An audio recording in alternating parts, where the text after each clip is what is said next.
back to Bob Lazar and Gene Huff. Bob, here's a really good question for you. I guess we ought to finish up. So, you got arrested after being on television with George Knapp. Well, not really arrested. They said, just come down and talk to us. But, yeah, essentially that was the impetus of everything, was talking on the TV. Art, there's a big, long, drawn-out story behind it, which we probably don't have time to go into. All right. Essentially, the madam of the brothel was an informant for the FBI, DEA, yep. And anyway, she got off. She was a prostitute who ran the whole brothel, and she got off with a misdemeanor from an old early 1900s Nevada statute called keeping a disorderly house. And they had to nail somebody, and Bob just went down and turned himself in, and they gave him probation, and that was it. So. I see. Well, a lot of people... But even the judge thought it was very strange that the FBI was at the trial, and I think he made some very unusual comments, too, knowing that there was some other influence. Yeah. The judge said on camera in court that he didn't understand why the madam of this brothel got off with a misdemeanor, and considering that Bob Lazar was certainly not a panderer in the classic sense of the term and had no prior criminal record, why in the world he would have pled guilty to pandering, yet it was some bad legal advice. And well, we can all turn our imaginations loose on that one. Yeah. It's not real And hard. actually, they gave him probation, and the people of the probation department used to fight to try and get to come do the checks on Bob so they could speak to Bob Lazar, the UFO guy. All right, I want to run you through a few fast questions. I've got a million faxes. One is a good one. How could some of the UFOs or parts be disassembled if they, in essence, had no seams? They were absolutely torn out of the craft. When I had corrected myself and said that one of the gravity amplifiers was removed from the sport model itself, it wasn't removed surgically like you would imagine. It looked like it was almost cut off with an oxyacetylene torch, though there were no burn marks on the deck. But it was absolutely ripped out. Now, I never did see where the other amplifier to that craft went, or heard any stories about it, but maybe it was the one on the workbench.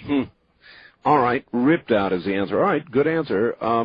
By the way, for your reference, Bob, the frog was levitated in the High Field Magnetic Laboratory in Amsterdam at 16 Tesla. If Bob would like to take a look at the photographs and read about it, I've got a web address here. The most complete account is given in, quote, of Flying Frogs and Levitrons by M.V. Berry and A.K. Geim, European Journal of Physics, version 18, page 307 to 313. That's just for your reference. I'm really interested in that. Have you ever, Bob, subjected yourself to regressive hypnosis in hopes of recalling details? Because obviously, even in this program, they're still coming back. Yeah, I did. In fact, that was one of the first things we did, and it was not, again, so many offbeat stories get started on this information. Sure.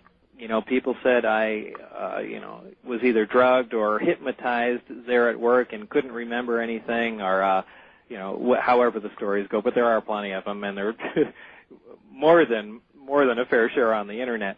But I initially went to a hypnotist here in town by the name of Lane Keck, specifically one that had heard nothing about flying saucers, alien abductions, or any of the other silly things associated with this.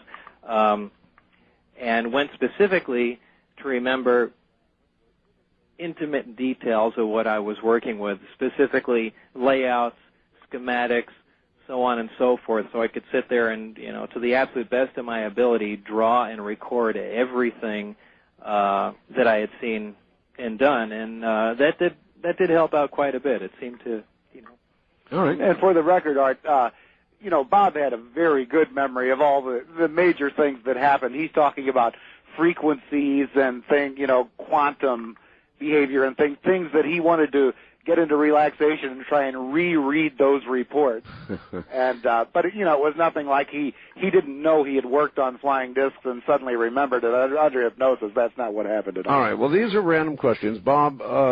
Somebody asked if the anti-gravity field has to extend all the way to the ground in order for a saucer to fly, or if it has to simply surround the disk itself or the bottom of the disk.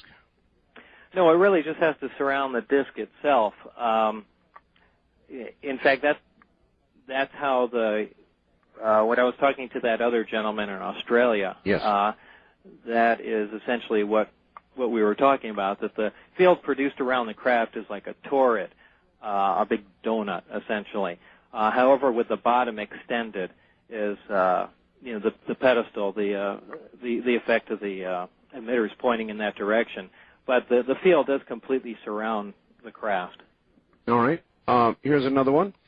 Please ask Bob if the principles that you've been describing tonight have any relevance in what you've heard of stories with regard to the infamous Philadelphia experiment.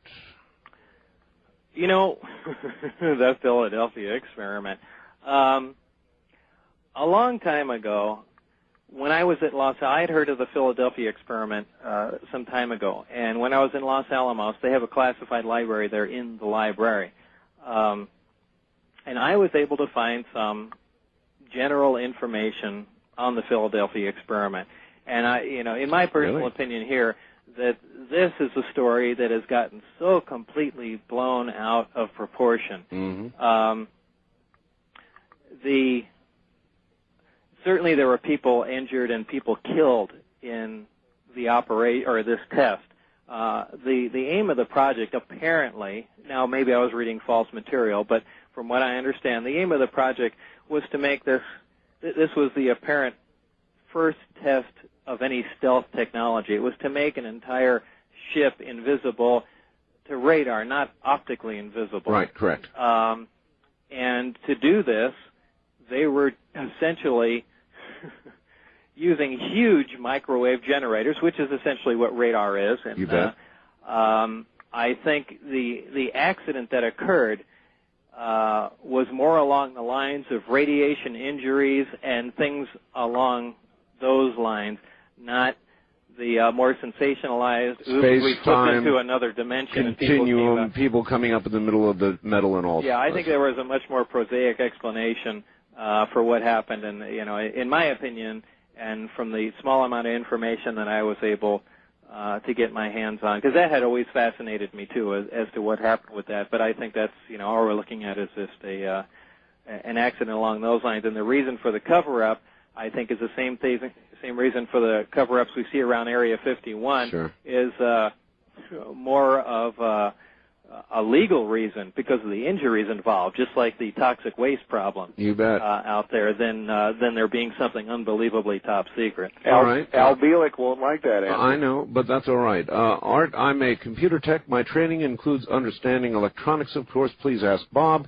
if he would give us some figures on the toroid that he worked with, perhaps voltages and current. I like to tinker.